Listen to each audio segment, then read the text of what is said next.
Xin chào tất cả mọi người ạ. Ngày hôm nay thì Crochet by Trang My sẽ hướng dẫn các bạn cách móc một cái mảnh che tai như thế này. Thì ở đây là cái hình ảnh mô phỏng nhá, mình sẽ móc từ hướng bên này sang ạ. Mình vẽ mô phỏng thôi nên là có thể nó sẽ không, cái tỷ lệ giữa các cạnh ấy nó không chính xác 100%.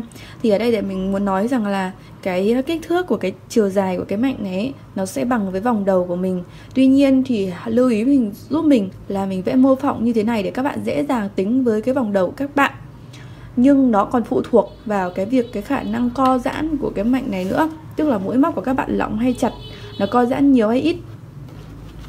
Và đây là cái số đo mà mình tính sau khi mà các bạn đã giãn ra một độ giãn vừa phải để có thể ôm vừa với đầu mình, không bị chặt quá, không bị căng quá ấy, và nó cũng không bị rộng nhá. Thì hãy lưu ý giúp mình là cái điều đó, chứ không phải là cái kích thước theo cái độ co tự nhiên như thế này.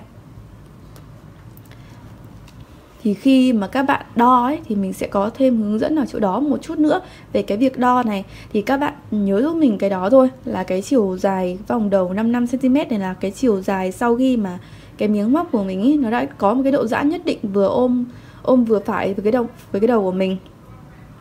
Thì là các bạn sẽ móc theo vòng đầu ở 55cm. Thì ở đó các bạn sẽ chia cho mình là 3 phần bằng nhau nhé. Ở đây thì vì là 55 chia cho 3 nó bằng 18 phẩy mấy, thì mình sẽ tính là 18 ở hai bên, và ở giữa thì mình móc 19cm. Còn ở hai bên thì mình móc 18. Nhưng mà cái tỷ lệ này là tương đối thôi. Các bạn chia khoảng tầm thành 3 phần. Và nếu mà các bạn thấy cái phần này nó to quá ấy, cái phần này nó dài quá, từ đây đến đây nó dài quá, thì các bạn có thể giảm bớt đi, tức là mình tăng từ đây nhá, cho đến khi nào mà các bạn thấy cái chiều dài của các bạn nó cảm thấy vừa đủ ấy, thì mình có thể dừng lại và kéo dài cái phần này ra, kéo dài cái phần này ra và giảm hai bên đi để cái phần ở giữa nó nhỏ lại. Thì cái này là các bạn có thể điều chỉnh được nữa này. Ở đây là hình của mình thế là 18cm ấy, nó gần dài bằng cái mũ rồi. Còn cái chữ bắt đầu của mình là khoảng 4cm là phần này. Đây là một bên thì mình sẽ khâu cúc, còn một bên thì mình sẽ làm khuyết. Thì về cơ bản là các bạn sẽ móc như vậy, và mình sẽ móc từ một đầu đến sang. Nguyên liệu cho sản phẩm này thì gồm có len này, mình sử dụng là len Betgun. Kim móc là kim 2.5mm. Thì các bạn có thể thay đổi cái loại sợi và kim móc nhé, cho phù hợp ấy ạ. Ngoài ra thì mình cần sử dụng đến cúc áo và kéo và kim khâu nữa ạ. Đầu tiên thì mình sẽ tạo 9 mũi nhé, 9 mũi bính bắt đầu.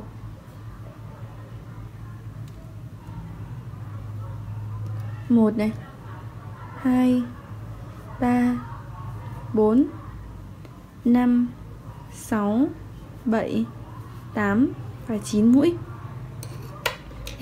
Mình sẽ làm 9 cái mũi bính như thế này. Sau đó thì đi vào hàng thứ nhất. Ở hàng thứ nhất thì các bạn sẽ móc 9 mũi đơn và 9 cái mũi bính này giúp mình nhé. Thì đầu tiên thì các bạn sẽ móc một mũi bính trước. Mũi bính này thì mình sẽ không tính là một đơn đâu ạ. Sau đó thì các bạn sẽ móc một đơn vào cái mũi bính tiếp theo, mũi bính thứ hai kể từ kim móc, một mũi đơn, một mũi. Sau đó thì sẽ là 8 mũi đơn nữa và 8 mũi còn lại. 2, 3, 4, 5, 6, 7, 8 và 9 ạ. Đây là sau khi mình xong hàng thứ nhất đây ạ. Sang hàng thứ hai thì từ hàng thứ hai trở đi thì các bạn sẽ tăng giúp mình mỗi một hàng, các bạn tăng thêm một mũi ở cuối hàng. Tức là các bạn sẽ móc, ví dụ như hàng thứ hai thì mình sẽ móc là 8 mũi và 8 mũi này. Đến mũi thứ 9 thì các bạn sẽ móc là 2 mũi và một chân để mình tăng lên nhá. Thì hàng thứ hai sẽ có 10 mũi. Và từ những cái hàng sau ấy thì các bạn sẽ móc mũi đơn vào cái chân sau của mũi.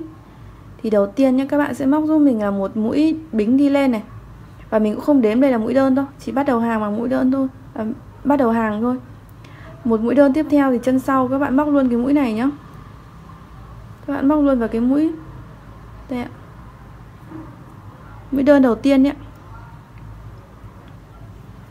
Một mũi đơn. Sau đó thì cứ tiếp theo móc vào chân sau 2 mũi, 3, 4, 5, 6 7 8 9. Cái mũi thứ 9 này thì các bạn sẽ tăng thêm giúp mình một mũi nữa, thì các bạn sẽ móc thêm một đơn nữa vào đây là 10. Như vậy là xong cái hàng thứ hai ạ. Sang hàng thứ ba thì các bạn cũng làm tương tự, mình cũng sẽ tăng một mũi vào cuối hàng để lên thành 11 mũi. Đầu tiên thì mình cũng một bính đi lên này, một bính này để bắt đầu hàng thôi, không tính mũi nhé. Sau đó một đơn vào cái chân sau tiếp theo, một mũi này, 2 3 4 5 6 7 8 9 10. Mũi thứ 10 thì mình cũng sẽ thêm một mũi nữa để thành 11. Thì cứ tương tự như vậy nhé, các bạn hàng thứ 4, 4, 5, 6, 7 các bạn lại cứ mỗi một hàng các bạn tăng một mũi và mình móc vào mũi đơn chân sau giống y hệt như vậy cho đến khi nào cái phần này, cái phần ngang này nó được 18 cm. Tuy nhiên ý, cái 18 cm này nó phụ thuộc vào cái độ co giãn của cái sản phẩm của các bạn nữa nhá. Ví dụ như các bạn sử dụng cái kim to hơn mình ý, thì cái phần mũi nó sẽ lỏng hơn và cái độ co giãn của nó sẽ tốt hơn. Thì các bạn cứ móc tiếp đến khi mà mình gần xong ấy thì mình sẽ bảo các bạn thì nhìn để nhìn cho nó dễ á. Tại vì bây giờ có 3 hàng thì mình đo, mình thể hiện cái đo nó khó á. Đây là sau khi mình đã móc xong 1/3 cái miếng che tay rồi ạ, thì các bạn có thể nhìn thấy là kích thước của cái phần này khi co nó chỉ có 16 cm thôi. Nhưng mà đây là lý do tại sao mình bảo là cái số đo nó chỉ mang tính chất mình vẽ minh họa nó chỉ mang tính chất tương đối thôi. Thì các bạn nhìn nhá, vì là cái này nó là cái vòng, nó là ôm vào đầu mình nên là nó cần có một cái độ co giãn nhất định. Thì các bạn có thể nhìn thấy là khi cái mảnh móc của mình này nó kéo giãn ra ấy thì nó sẽ được đến 18 cm, tức là đủ để ôm khít vào cái vòng đầu của mình. Và đây là mình móc có thể là nếu mà các bạn dùng kim to hơn này, kim móc size to hơn này, hoặc các bạn móc lỏng tay hơn ý, thì cái độ co giãn này nó sẽ lớn hơn, cái độ co giãn của nó sẽ tốt hơn, thì cái mũi nó sẽ thưa ra hơn ý. Thì cái kích thước từ đây cho đến đây nó sẽ khác. Hoặc là các bạn móc chặt hơn thì cái độ co giãn nó ít, thì nó kích thước từ đây đến đây khi co vào ấy nó sẽ khác.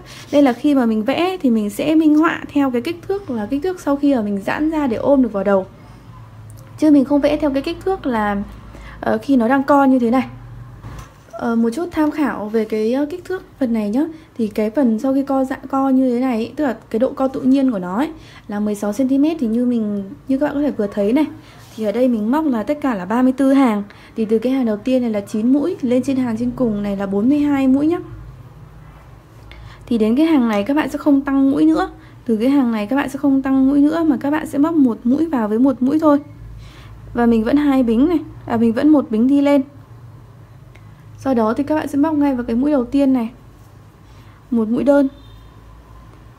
Cứ như vậy nhé, các bạn sẽ móc cứ một mũi đơn và một mũi tiếp theo và móc trên mũi chân sau. Thì các bạn tiếp tục cho đến hết hàng. Khi đến cuối hàng, cái mũi thứ 42 này thì mình sẽ chỉ móc một mũi và một mũi thôi nhá, và không thêm mũi nữa. Thì tức là trên cái hàng tiếp theo này, trên hàng thứ 35 thì tổng cái số mũi của mình không thay đổi, vẫn là 42 mũi. Sau đó thì các bạn sẽ lặp lại như cái hàng này, tức là mình không tăng mũi, tổng vẫn là 42 mũi cho đến khi nào từ cái đoạn mình không tăng này trở đi nhá, là 19 cm nữa, tức là 19 cm sau khi mình đã co ấy, giống như bên đằng trước này ấy. Sau khi mình đã sau khi mình đã giãn ra ấy, mình nói nhầm, sau khi mình giãn ra là được 19 cm nhá. Thì ở đằng trước này mình móc đã là 34 hàng rồi, thì bây giờ mình sẽ móc là 36 hàng, mình không thêm mũi nữa. 36 hàng mình không thêm mũi nữa để ra cái phần giữa này. Thì hẹn gặp các bạn khi mà các bạn móc đến đó nhá. Đây là sau khi mình đã móc xong cái phần như vậy nhá, từ đây không thêm nữa, là vẫn 42 mũi. Thì đến đây nhá, các bạn sẽ móc dậy, mình lại giảm dần xuống để nó bé như thế này. Thì ở đây các bạn sẽ giảm vào đầu hàng cho nó dễ giảm, tức là mình sẽ bỏ qua cái mũi vào cái vị trí đầu tiên này này. Mình bỏ qua mũi này cho dễ móc nhá. Còn lại về sau thì các bạn móc bình thường. Thì đầu tiên là một bính đi lên này, sau đó bỏ qua mũi này thì nó sẽ vào mũi này tiếp nhé, là một đơn. Sau đó thì móc tiếp bình thường, cứ một mũi đơn vào một mũi chân sau. Thì đến cuối hàng, cái mũi cuối cùng thì các bạn cũng sẽ chỉ móc một mũi đơn vào thôi, không thêm bớt gì ở đây cả, mà mình đã giảm ở đầu rồi. Thì cái hàng này mình giảm xuống còn 41 mũi đơn. Thì cứ tiếp tục như vậy, những cái hàng sau các bạn lại giảm ở đầu hàng như vậy nhé, 41 xuống 40, rồi 39, 38, 37, cho đến khi nào mình còn 9 mũi nữa nhé. Thì cái số hàng ấy nó cũng sẽ bằng với số hàng ở bên này. Bên này là 34 hàng thì bên này 34 hàng để tăng mũi, thì bên này cũng sẽ là 34 hàng để giảm mũi về 9 mũi nhé, để nó cân đối ạ. Thì các bạn tiếp tục như vậy ạ. Đây là sau khi mình đã móc xong, mình đã giảm xuống về 9 mũi rồi. Thì đến đây nhé, các bạn sẽ tạo một cái khuyết ở đầu bên này để mình cùng với cái dùng khuy ạ. Cái này mình sẽ khâu sau nhé. Ở đây thì các bạn sẽ móc giúp mình bình thường là đây, mình đã lên sẵn một bính rồi, thì là một mũi bính nhé. Thì mình sẽ tính ra để cho cái khuy ở ra chính giữa.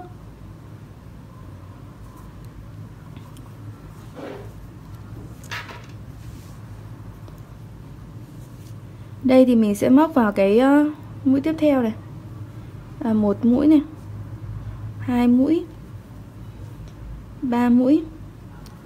Mỗi bên mình để 3 mũi. Thì ở giữa mình sẽ còn 3 mũi nữa đúng không ạ? Và các bạn ướm nhé, để làm sao mà cái khuy của mình có thể đi qua được cái khuyết ấy. 3 bính này. Sau đó cách 1, 2, 3 vào 3 mũi cuối.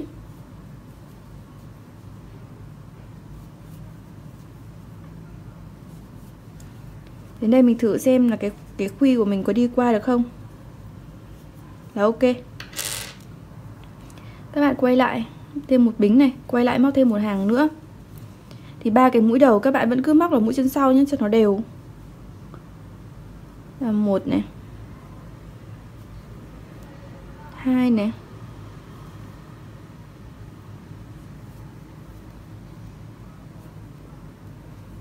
2, 3. Sau đó mình móc 3 mũi đơn luôn vào vào cái khoảng trống 3 bính này. 1, 2, 3. Rồi 3 mũi vào 3 mũi cuối, mũi chân sau cho nó đều ạ.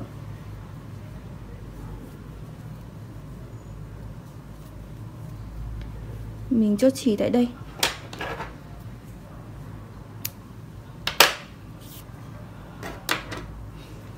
Đầu bên này thì mình sẽ giấu chỉ, còn đầu bên này thì mình sẽ khâu khoen này vào nhé.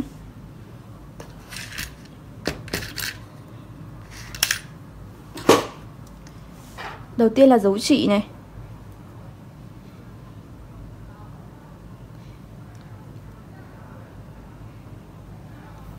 Thì các bạn sẽ luồn dưới những cái mũi móc nhé.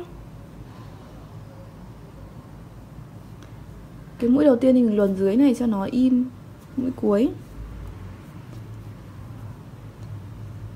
Các bạn sẽ luồn dưới những cái mũi móc để giấu cái phần chỉ thừa này. Mình sẽ giấu xuống dưới hàng này. Đến đây thì các bạn sẽ thắt nút.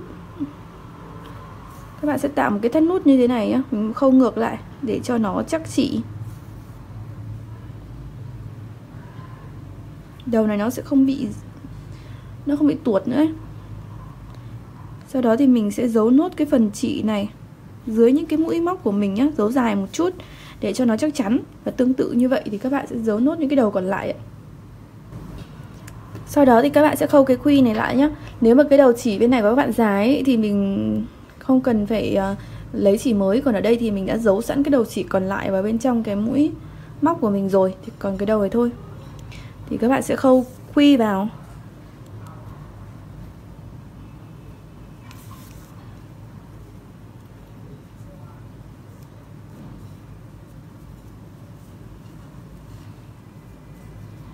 Mình sẽ khâu ở cái phần giữa này nhé.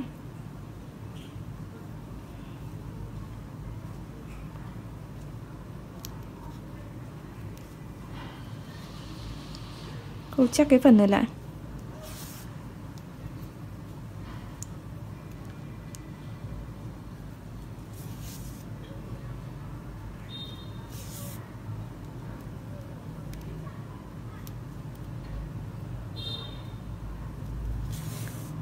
Sau đó thì mình cũng sẽ chốt và giấu cái phần đầu còn lại đấy nhá. Như vậy là mình đã hoàn thiện xong cái mảnh che tay này rồi ạ. Rất là dễ đúng không ạ? Và mình vẫn có thể rất ấm tai, và mình vẫn có thể thoải mái thả tóc được. Nó cũng gần bằng một cái mũ luôn rồi đấy ạ. Thì chúc các bạn thành công nhé. Và đừng quên like, share và subscribe kênh YouTube của mình Rose by Trang My để cập nhật những cái video mới nhất. Cảm ơn các bạn rất là nhiều.